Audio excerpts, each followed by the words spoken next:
அனைவருக்கும் வணக்கம். உன்னால் முடியும் பாகம் 5. இதற்கு முந்தைய பாகங்கள்ல மோட்டிவேஷனல் ஐகான்ஸ், இன்ஸ்பிரேஷனல் ஐகான்ஸ் ஏன் முக்கியம், ஒரு ரோல் மாடல் இருந்தா நமது இலக்கை அடைவது எவ்வளவு சுலபம் அப்படின்றத பார்த்திருந்தோம். ஒவ்வொரு மனிதனின் இலக்குகள் வெவ்வேறு திசையில் உள்ளது, வெவ்வேறு தூரத்தில் உள்ளது. அதை அடைவதற்கான காலகட்டமானது மாறுபடும். அப்போ ஒருத்தர் வெற்றி பெற்றுட்டார் அப்படின்னா அதே காலகட்டத்துக்குள்ள நம்மளும் வெற்றி பெற வேண்டும் என்ற அவசியம் இல்லை. ஏன்னா அவருடைய பயணம் வேறு, நமது பயணம் வேறு என்ற புரிதலும் வேணும் அப்படின்றத டீல் பண்ணியிருந்தோம். அதே போல செல்ஃப் எஸ்டீம் ஏன் நம்ம லைஃப்ல முக்கியம். மற்றவங்க நம்மளை பத்தி 1000 நினைக்கட்டும், நம்மை பற்றி நமது புரிதல் என்ன அப்படின்றது தெரியாம நமது நிலையை நம்மால் மாற்ற முடியாது அப்படின்றதையும் டீல் பண்ணியிருந்தோம். இதுவரை பார்க்காத நண்பர்கள் பிளேலிஸ்ட்ல எல்லா வீடியோஸுமே இருக்கு, பாருங்க. சரி, இந்த காணொலியில நம்ம என்ன டிஸ்கஸ் பண்ண போறோம் அப்படின்னா, கடின உழைப்பு, ஹார்ட் ஒர்க் இருந்தா மட்டும்தான் வெற்றி பெற முடியும். நம்ம கடினமா உழைத்துட்டோம், அதனால கண்டிப்பா நம்ம வெற்றி பெற்றுவோம் அப்படின்ற புரிதல் பல பேருக்கு இருக்கு. இதன் உண்மைத்தன்மை என்ன, ஹார்ட் ஒர்க் மட்டும் போதுமா, இல்ல வேற என்ன விஷயங்கள் வேணும் வெற்றி பெற அப்படின்றத இந்த காணொலியில டிஸ்கஸ் பண்ணுவோம். மேலும் இலக்கை தீர்மானிச்சாச்சு, நம்முடைய இலக்கும் நமது தற்போதைய நிலைமையும் இருக்கும் திசையானது, தூரமானது ரொம்ப இடைவெளியில இருக்கு. இது சாத்தியமா, இதை நம்மளால அச்சீவ் பண்ண முடியுமா அப்படின்ற புரிதல் நமக்கு வர்றதே ரொம்ப கஷ்டமா இருக்கக்கூடிய சூழல்லாம் இருக்கு. இந்த மாதிரி சூழல்ல நம் இலக்கை அடைவதற்கு நாம் கையாளக்கூடிய யுக்திகள் என்ன? A journey of 1000 miles start with a single step. Keep walking அப்படின்னு சொல்லுவாங்கல்ல. இதன் பின்னணி என்ன, உட்கருத்துக்கள் என்ன, இதை நாம் எப்படி பயன்படுத்தி நமது வாழ்க்கையில் அடுத்த நிலைக்கு முன்னேறுவது அப்படின்றதையும் இந்த காணொலியில பார்ப்போம். இதுவரை சப்ஸ்கிரைப் பண்ணாத நண்பர்கள் சப்ஸ்கிரைப் பண்ணுங்க. கண்டென்ட் பிடிச்சிருந்தா லைக் பண்ணுங்க. ஃப்ரெண்ட்ஸ், ஃபேமிலி மெம்பர்ஸ் எல்லாருக்கும் ஷேர் பண்ணுங்க. வாங்க கண்டென்ட் குள்ள போலாம்.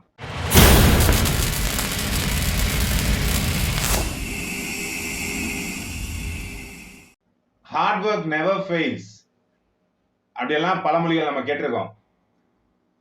ஹார்ட் ஒர்க் எல்லா நேரத்திலையும் எல்லா மனிதனுக்கும் கை கொடுக்குதா? கடின உழைப்பு ஒரு மனிதனின் நிலையை உயர்த்தி விடுமா அப்படின்னா நிச்சயமா கடின உழைப்பு மட்டும் ஒரு மனிதனின் நிலையை உயர்த்தி விடாது.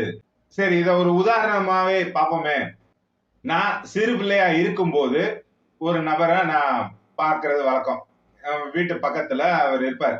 அவருடைய வேலை பாத்தீங்கன்னா விறகு உடைக்கிற வேலை. பெரிய பெரிய மரங்கள் இருக்கும், கோடாலியை வச்சு, ஷார்ப்பான கோடாலியை வச்சு அதை உடைப்பார். காலையில இருந்து சாயந்தரம் வரைக்கும் அவர் ரெகுலராகவே வேலை பார்ப்பார். ஞாயிற்றுக்கிழமை முதற்கொண்டு வேலை பார்த்தா ஞாபகம் எனக்கு இருக்கு. ஏன்னா அவர் பார்க்காத நாளே இருக்காது அப்படின்ற மாதிரி ஒரு சூழ்நிலை. உடம்பெல்லாம் அவ்வளோ ஜிம்பாடி மாதிரி இருக்கும், வேர்த்து ஊத்திக்கிட்டு இருக்கும். நம்மனால ஒரு சின்ன கட்டையை கூட உடைக்க அவ்வளவு சிரமப்படுவோம். அவ்வளோ பெரிய கட்டை கட்டையா இருக்கும், மரங்களா இருக்கும், எல்லாத்தையும் தகட்டு மேனிக்கு உழைச்சிக்கிட்டே இருப்பார். கடின உழைப்பு, அது மாதிரி ஒரு உழைப்பை நான் என் அனுபவத்துல அதிகமா நாட்கள்ல பார்த்தது இல்லை. அந்த நபர் ஒரு 10 வருஷம் கழிச்சு என்ன பண்றாரு அப்படின்னா, வயசாயிருச்சு அவருக்கு. அந்த வயசான உடம்ப வச்சுக்கிட்டும் அதே எனர்ஜியோட அவர் 10 வருஷ காலகட்டத்துக்கு அப்புறமும் அதே வேலையை செஞ்சுக்கிட்டு இருந்தார். இவரின் வாழ்க்கை தரம் உயர்ந்ததா அப்படின்னா நிச்சயமா உயரல. அவர் உழைக்கலையா? Hard work. அதை விட என்னங்க ஹார்ட் ஒர்க்? கடப்பாறையை வச்சுட்டு உச்சி வெயில நின்றுகிட்டு உடைச்சுக்கிட்டு உழைக்கிறார், ஹார்ட் ஒர்க் பண்ணார். ஆனா அவர் வாழ்க்கையில் வெற்றி பெற்றாரா அப்படின்னா நிச்சயமா வெற்றி பெற்றதா எனக்கு தெரியல. சரி, இதே மனுஷன் இந்த உடைக்கிறார்ல, இந்த கடின உழைப்பு இருக்குல்ல, இந்த கடின உழைப்பை விட இன்னும் கூடுதலா ஸ்மார்ட் ஒர்க் அப்படின்னு ஒரு விஷயத்த சொல்லுவாங்க. கூடுதலான சில யுக்திகளை கையாண்டு இருந்தா அவரின் நிலை வேறு விதமா இருக்கும். என்னப்பா இதுல யுக்தி பயன்படுத்த முடியும் அப்படின்னா, இவர் உழைப்ப போடுறாரு. இவருடைய வேலை என்ன? இந்த மரங்களை உடைச்சு வியாபாரத்துக்கு அனுப்புறது. இதையே அவர் தொழிலா செஞ்சிருந்தா, ஒரு மர அறுவை மில்ல ஏற்பாடு பண்ணியிருந்தா, இல்ல இன்னும் 4-5 பேரை இவர் வேலைக்கு அமர்த்தி அதன் மூலயமா தொழிலா பெருக்கி இருந்தா இவரின் வாழ்க்கை தரம் ஒரு வேலை உயர்ந்திருக்கலாம். அப்போ 15 வருஷமா 20 வருஷமா கடின உழைப்ப போட்ட ஒரு நபர் ஆரம்ப கட்டத்துல எங்க இருந்தாரோ, எங்க இருந்தார்? கூலி கிடைச்சது. அன்னைக்கு கிடைச்ச கூலிக்கும் ஒரு 20 வருஷத்துக்கு அப்புறம் கிடைக்கக்கூடிய கூலிக்கும் வேறுபாடு உள்ளது. அன்னைக்கு 10 ரூபாயா இருந்த ஒரு சம்பளம் இந்த ஒரு 20 வருஷ காலகட்டத்துல 500 ரூபாயோ 700 ரூபாயோ உயர்ந்திருக்கும். ஆனா அன்னைக்கு 10 ரூபால வீட்டுக்கு தேவையான எல்லா செலவுமே பார்க்க முடிஞ்சது. இன்னைக்கு 500, 700 ரூபால அந்த செலவுகளை பார்க்க முடியாத நிலை.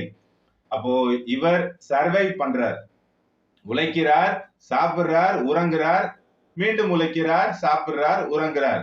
இவரின் வாழ்க்கை தரம் உயரவில்லை, வாழ்க்கையில இவர் வெற்றி பெற்றுட்டார் அப்படின்னு நம்ம எடுத்துக்க முடியாது.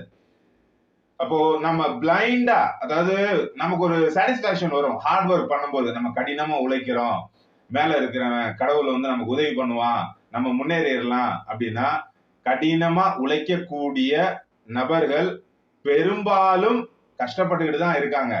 சோ உழைங்க, உழைக்காம யாராலையும் முன்னேற முடியாது. அந்த கடின உழைப்போட கொஞ்சமாவது சாமர்த்தியம், புத்திசாலித்தனம், சாதுரியம் இருந்தா மட்டும்தான் அந்த உழைப்ப நம்மனால் பலனாக்க முடியும். அந்த உழைப்பு இந்த புத்திசாலித்தனத்தையும் சேர்த்து அடுத்த நிலைக்கு நாம் முன்னேற முடியும். விறகு உடைக்கிற கதை நான் பிராக்டிக்கலா பார்த்த விஷயம். இது மாதிரி எவ்வளவோ உதாரணங்களை நீங்க பார்த்திருப்பீங்க. மூடை தூக்குறவங்க, லோடு மேன் வேலை பார்க்கறவங்க, டிரைவரா இருக்கிறவங்க, ஆட்டோ ஓட்டுறவங்க. ஒரு ஆட்டோ ஓட்டி 10 சவாரி எடுத்து அதே நிலையில ஒருத்தர் உழைச்சுக்கிட்டே இருக்காரு அப்படின்னா அவர் வாழ்க்கை தரம் உயர்வதில்லை, சர்வை பண்றார். ஆட்டோ ஓட்டக்கூடிய ஒரு நபர் கடினமா மட்டுமே உழைக்காம கொஞ்சம் சாமர்த்தியத்தையும், சாதுரியத்தையும், புத்திசாலித்தனத்தையும் அந்த இடத்துல பயன்படுத்தி அந்த ஒரு ஆட்டோ அப்படின்றத குரூப் ஆஃப் ஆட்டோஸ் இல்ல இன்னைக்கு இருக்கு பாத்தீங்களா, ஓலா, ஊபர், ஃபாஸ்ட், இது மாதிரியான நிறுவனங்களை அது முன்னேற்றாருன்னு வச்சுக்குவோம்.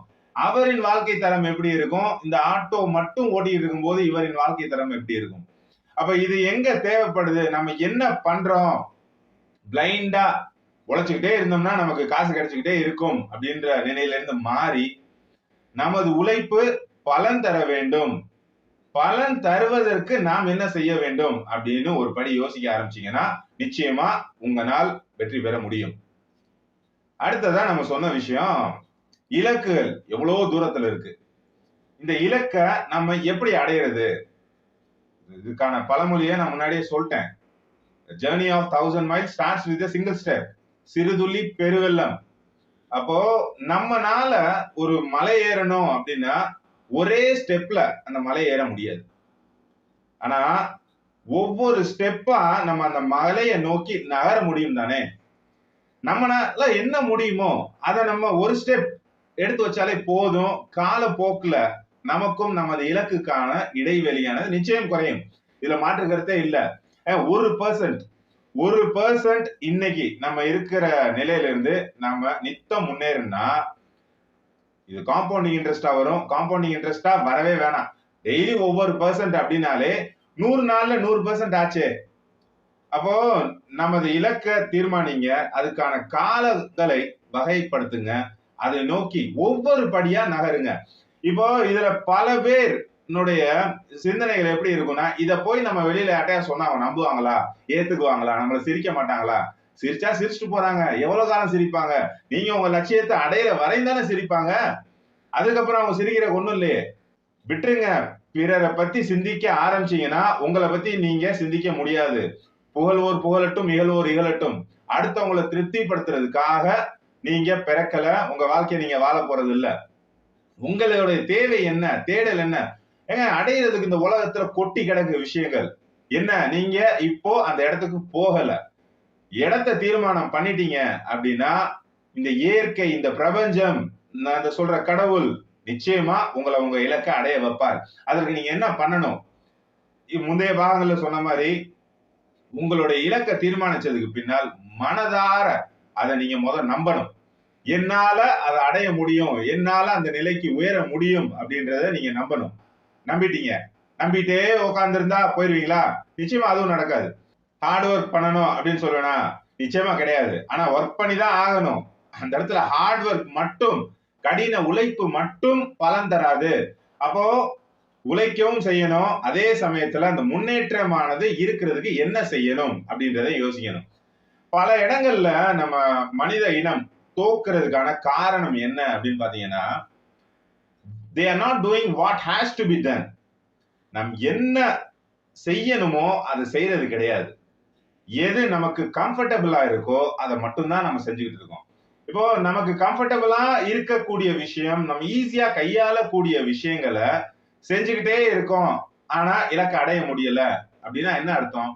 நமக்கு எந்த விஷயம் கம்ஃபர்டபுளா இருக்கோ, சௌரியமா இருக்கோ, அந்த விஷயங்களை செஞ்சுக்கிட்டே நம்ம இலக்க அடைய முடியாது அப்படின்ற ஒரு நிலை வரும்போது, இலக்க அடைவதற்கு என்ன செய்யணுமோ அதை நம்ம செஞ்சாலே நம்ம இலக்க நம்ம அடைஞ்சிடலாம். அப்போ இந்த இடத்துல நம்ம புரிய வேண்டியது ஒண்ணே ஒண்ணுதான். இலக்கு நிச்சயமா வேணும். அதை நோக்கிய நகர்வு அதை விட முக்கியமா வேணும். இந்த நகர்வுல நம்மளுடைய பயணம் நித்தமும் வேர்வை சிந்திதான் இருக்கணுமான்றது வேர்வை சிந்துறது மட்டும் கிடையாது. அதை நோக்கி நகர்ந்துகிட்டே இருக்கிறது. இன்னைக்கு பெரும்பாலும் நிறைய பணம் சம்பாதிக்கக்கூடிய நபர்கள், உலக அளவுல கோடீஸ்வரர்களா இருக்கக்கூடிய நபர்கள் கடுமையா உழைக்கிறாங்களா? நிச்சயமா இல்ல. ஆனா உழைக்கிறாங்க.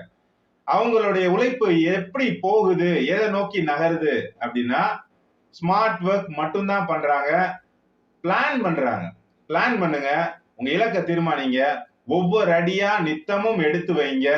நிச்சயமா ஒரு நாள் உங்க இலக்க நீங்க அடைவீங்க. வெற்றி நிச்சயம். நன்றி, வணக்கம்.